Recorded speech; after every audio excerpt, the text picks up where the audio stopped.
Hello दोस्तों, मैं हूं मोहित आगरे। आपके लिए वापस लेकर आ रहा हूं नॉलेज स्टार पे organisation of commerce and management का लेक्चर्स। तो उसमें हमने पहला लेसन देखा था, पहला lesson introduction of principle of management. उसमें हमने natures of principle of management complete किया। उसमें हमने 14 principle of Henri Fayol complete किया। और अभी मैं डायरेक्ट लेक्चर ले रहा हूँ सेकेंड लेसन का, मतलब फंक्शंस ऑफ मैनेजमेंट का। फंक्शंस ऑफ मैनेजमेंट क्योंकि फर्स्ट लेसन में ये दो ही पॉइंट मेरे को लगता है इंपॉर्टेंट है जो एग्जाम में पूछ सकते हैं। तो एक पॉइंट उन्होंने कैंसिल किया गवर्नमेंट ने, सिग्निफिकेंस ऑफ मैनेजमेंट प्रिंसिपल। तो हो तो आएगा ही नहीं, मतलब ये दो क्वेश्चन ही इंपॉर्टेंट है, इसलिए मैंने वो पढ़ा है। तो अभी मैं डायरेक्ट फंक्शन ऑफ मैनेजमेंट की तरफ जाऊँगा क्योंकि वेटेज वाला लेसन इससे भी ज़्यादा हो है। तो इसमें से हम पहले देखेंगे कि क्या कौन कौन से फंक्शन होते हैं जो मैनेजमेंट के लिए इंपॉर्टेंट होते हैं, ऑर्गेनाइजेशन के लिए इंपॉर्टेंट होते हैं। तो हम डायरेक्टली जाते हैं फंक्शंस ऑफ मैनेजमेंट की तरफ। फंक्शंस ऑफ मैनेजमेंट में हम देखेंगे कि कौन कौन से स्टेप होते हैं, स्टेप बाय स्टेप हम ऑर्गेनाइजेशन को आगे की तरफ बढ़ा सकते हैं। तो इसमें हमें कुछ करना नहीं है, सिर्फ 6 पॉइंट के इम्पोर्टेंस और उसका मीनिंग समझ के रहना, ये लेसन पूरा बाहर हो जाएगा। पर मैं आपको सबके वीडियो अपलोड कर दूंगा क्योंकि एक के बाद हम देखते जाएंगे। प्लानिंग एक बार लेंगे, उसके बाद ऑर्गेनाइजिंग एक बार लेंगे, एक बार स्टाफिंग लेंगे, मतलब अलग अलग वीडियो लेते जाऊंगा क्योंकि आपको भी अंडरस्टैंडिंग के लिए कुछ प्रॉब्लम ना हो। मैं जो पिछले लेसन का जो सिखाया है उसकी लिंक मैं डिस्क्रिप्शन में दे दूंगा क्योंकि बहुत इंपॉर्टेंट लेसन है और मैंने बहुत अच्छे से एक्सप्लेन करके दिखाया है। और मैं इकोनॉमी का भी दे दूँगा डिस्क्रिप्शन में लिंक। मैं अभी चालू करता हूँ मेरे फंक्शन ऑफ मैनेजमेंट। तो फंक्शन ऑफ मैनेजमेंट आप पहले इंट्रोड्यूस, मतलब फंक्शन ऑफ मैनेजमेंट क्या होता है वो बता देता हूँ क्योंकि हर एक कंपनी आपको पता है कि मैं हर टाइम आपको बोलता हूँ manager is a important person of a company. तो मैनेजर क्या करता है, हर एक कंपनी को चलाने के लिए अपना पूरा मतलब बोलते हैं ना मन लगा देता है। तो जो मैनेजर काम करता है वो ऑर्गेनाइजेशन के लिए, उसको ही कहते हैं मैनेजमेंट। और मैनेजर पर ज़्यादा फोकस होता है क्योंकि वो कब कौन से फंक्शंस अपने फर्म के लिए, मतलब अपने ऑर्गेनाइजेशन के लिए यूज़ करता है वो भी पता चलना चाहिए। तो फंक्शन मैनेजर के जब फंक्शन चालू होते हैं पहले प्लानिंग होती है, उसके बाद एंड होता है कंट्रोलिंग के तरफ। It is depend upon each other, मतलब प्लानिंग के ऊपर ऑर्गेनाइजिंग डिपेंड है, उसके बाद स्टाफिंग के ऊपर डायरेक्टिंग डिपेंड है। तो एक के ऊपर एक डिपेंड है। हम डायरेक्ट जाएंगे अकॉर्डिंग टू हैंड्री फ्यूल की डेफिनेशन। हैंड्री फ्यूल ने दी तो इम्पोर्टेंट है, to manage is to forecast and to plan, to organise, to command and to control, जो मैंने बताया हुई है। तो हम डायरेक्ट जाएंगे प्लानिंग की तरफ। प्लानिंग का मतलब होता है कि हम पहले चर्चा करते हैं क्या हमें करना है, इस सर हमें क्या करना है। तो प्लानिंग करनी चाहिए, प्लानिंग करोगे तब आप आगे अपना गोल्स अचीव कर सकते हो। तो इधर बताया गया है कि planning is a basic in function of management. Every functions management based on a planning. It's include decide the things to be done in advance. मैंने जो बताया, जो प्लानिंग में एडवांस में जो विचार करते, हमें इस साल प्रॉफिट कमाना है तो हमें कौन कौन से प्रोडक्ट मार्केट में लाना है और प्रोडक्ट में कौन कौन से चेंजेस करनी है, हमें कस्टमर के डाउट सॉल्व करने, मतलब ये प्लानिंग के वजह से सक्सेस हो सकता है, अचीव कर सकते। तो प्लानिंग पे बहुत सब मैनेजमेंट फंक्शंस डिपेंड है। तो हम डायरेक्ट जाएंगे डेफिनेशन की तरफ। डेफिनेशन में एक्सप्लेन नहीं कर पाऊँगा क्योंकि ये डेफिनेशन एक वन लाइन में। Planning is the process of establishing goal and a suitable course of action of achieving this goals. Planning क्या करता है कि इस्टेब्लिश करते हैं गोल्स, जो कौन से गोल्स इस तरह, मतलब प्लानिंग के वजह से वो इस्टेब्लिश होते हैं और इस्टेब्लिश होने के बाद किस तरह से वो अचीव करना है, उसकी एक्शन किस तरह से लेनी, तो वो भी बताया जाता है। तो हम डायरेक्ट जाएंगे इंपॉर्टेंस ऑफ प्लानिंग में। इंपॉर्टेंस ऑफ प्लानिंग में फर्स्ट पॉइंट है help to set clear goals, clear objective. इसका मैं एग्जांपल के साथ आपको एक्सप्लेनेशन देता हूँ। जब हमारी एजीएम मिलती है, एग्जीएम डालते हैं मीटिंग कंपनी की, तब उसमें एम्प्लॉयज़ भी आते हैं, शेयर होल्डर्स भी आते हैं, उसमें बोर्ड्स ऑफ डायरेक्टर भी आते हैं, उसमें चीफ ऑफिसर्स भी आते हैं, उसमें मैनेजर भी आते हैं अलग अलग। तो हर एक साथ आने के बाद तो जो चीफ ऑफिसर बैठे होते हैं, तो वो क्या करते हैं, हर एक एम्प्लॉयज़ के, हर एक मैनेजर के दिमाग में क्लियर ऑब्जेक्टिव सेट करते हैं। तो क्लियर ऑब्जेक्टिव सेट करने के लिए क्या करते हैं, हमें इस साल कौन सा टारगेट अचीव करना है, एम्प्लॉयज़ के दिमाग में आ जाता है हमें यही करना है, तो इसके लिए क्या क्या लगते हैं, क्या क्या करना चाहिए, तो वो क्लियरली उनके दिमाग में सेट हो जाता है। सेकेंड पॉइंट है provide path of action. Action मतलब कौन कौन सी क्रिया करनी चाहिए, किस तरह से हमें हो अचीव करना चाहिए, जो गोल्स हमने एजीएम ने चीफ ने हमारे सामने रखे हो हमें कैसे कैसे अचीव करने चाहिए, वो हमें प्लानिंग के वजह से मालूम हो जाता है। प्लानिंग इम्प्रूव परफॉर्मेंस, ये राइट है, प्लानिंग के वजह से हमें वो करना है तो क्या करेगा, जब it's helps a manager to improve future performance of employees by establishing objective selecting the course of action. मैंने वही बोला आपको कि मैनेजर को इम्प्रूव हो जाता है फ्यूचर परफॉर्मेंस की वजह से, और उसके वजह से क्या होगा, एम्प्लॉयज़ को भी बताए कि हमें वो गोल्स करना है, तो वो क्या करेंगे, वो गोल अचीव करने के लिए ईजी से क्या क्या करने वाली चीज़ें जो पाथ वाइज कैसे कर सकते हैं, तो उसको कंप्लीट करने के लिए और उसको अचीव करने के लिए क्या करना ज़रूरी है, मतलब कौन कौन से परफॉर्मेंस करना ज़रूरी है, उसके पता चलता है। वो किससे पता चलता है, प्लानिंग के वजह से। और it is a beneficial of organisation, benefit होता है कि ऑर्गेनाइजेशन को, कि हर एक एम्प्लॉय उस गोल को अचीव करने के लिए अपना पूरा काम मन लगा रहा है, अपना दिमाग लगा रहा है, कि इसके वजह से ऑर्गेनाइजेशन को क्या मिलेगा, प्रॉफिट मिलेगा। चौथा पॉइंट है मिनिमाइज द रिस्क। हाँ, प्लानिंग के वजह से हम क्या करते हैं कि प्लानिंग में हम क्लियर ऑब्जेक्टिव रखते हैं, तो क्लियर ऑब्जेक्टिव रखने के बाद हमें अभी एग्जांपल में देता हूँ आपको।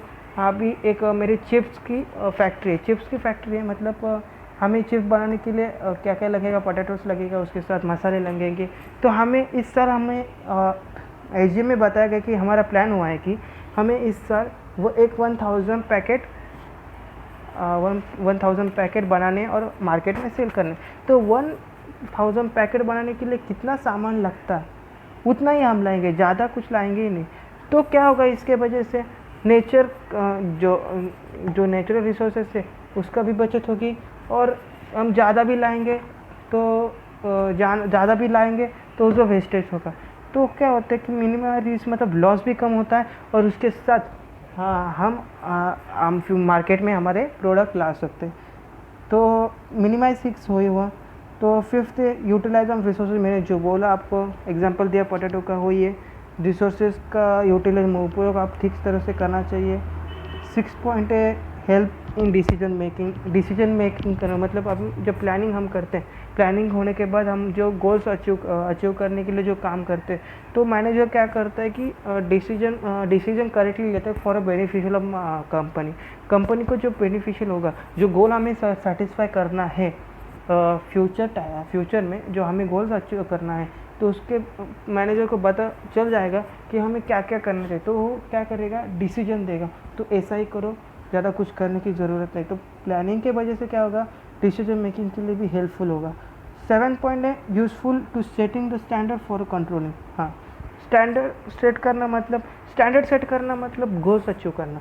गोल्स अचीव करेंगे तो क्या होगा, कंट्रोल रखना चाहिए। प्लानिंग के वजह से हर एक एम्प्लॉय के ऊपर दिमाग में ही सेट होगा कि हमें ये गोल इस साल अचीव करना है, अगले साल दूसरा होगा, परंतु उसके बारे में नहीं चर्चा करके इस साल क्या करना है उस पर कंसंट्रेट करना चाहिए।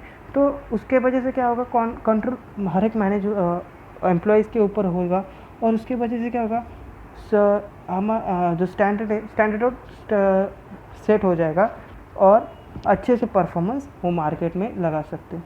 8 पॉइंट है facility coordination of all activities. हर एक काम के लिए हर एक एम्प्लॉय अपने एम्प्लॉय मैनेजर को मदद करेंगे, मतलब कोऑर्डिनेशन होगा दोनों, सब में कोऑर्डिनेशन होगा, तो ऑर्गेनाइजेशन का बेनिफिट है, और ऑर्गेनाइजेशन बेनिफिट होगा तब जब ऑर्गेनाइजेशन को प्रॉफिट मिलेगा, तब एम्प्लॉयज़ को भी अच्छे से इंटरेस्ट मिलेगा।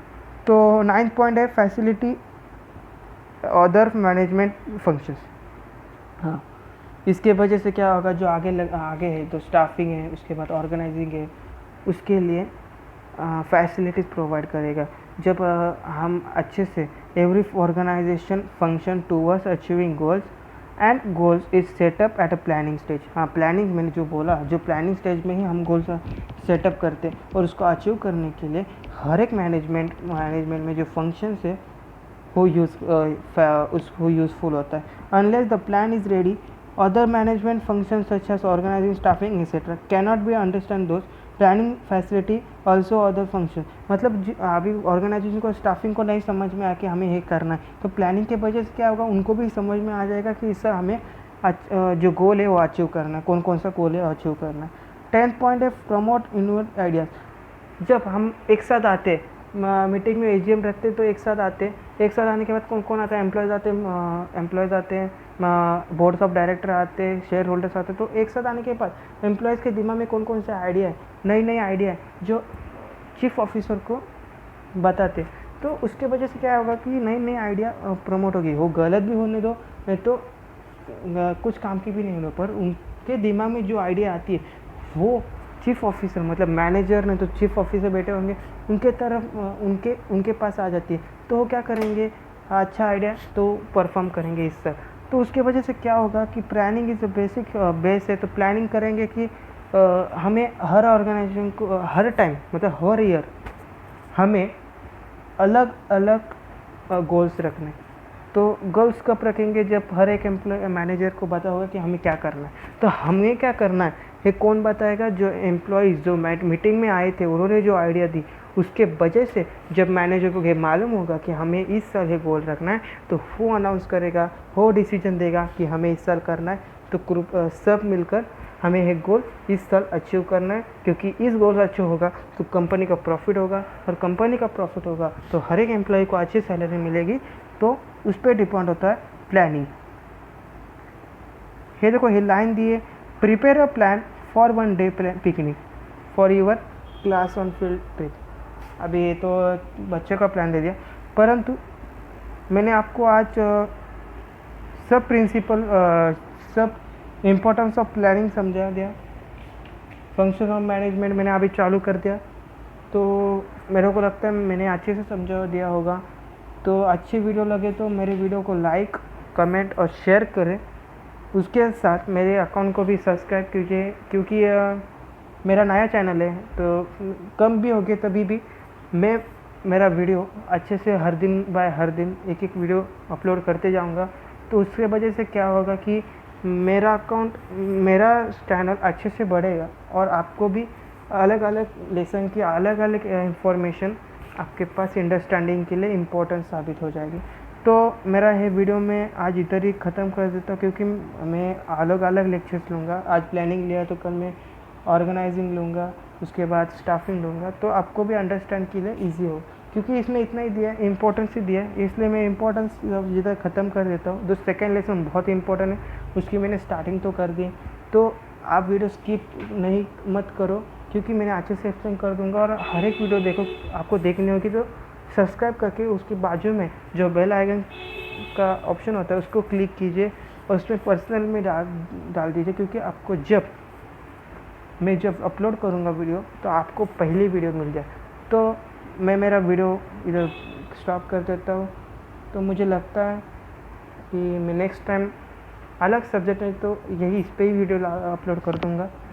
पर आपको नोटिफिकेशन रखने के लिए आप मेरे अकाउंट को, मेरे चैनल को सब्सक्राइब कीजिए। Thank you to watch my videos and thank you to subscribe my channel.